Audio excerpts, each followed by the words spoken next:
Embroidery thread is put on your machine the exact same way as any other thread, except a thread net is often added to help it from unraveling too quickly.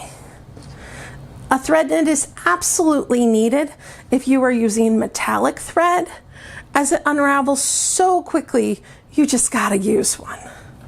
So we are going to thread it the same way we did before. Around the back, down, under, around, down, and now we are down to where the needle is.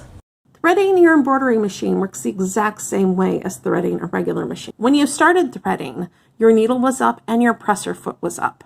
Well, your needle still needs to be up, but now we need to put our presser foot down to make room for the automatic needle threader. I'm going to press down on the threader and it's going to click into place.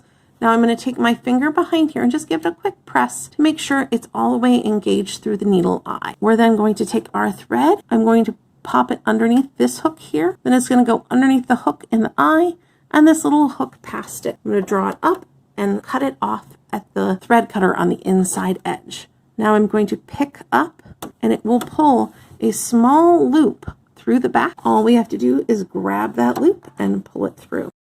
If you'd like a little bit of extra thread when you start, you're going to need to lift your presser foot and pull some extra out, because when the presser foot is down, it will not let you pull that thread.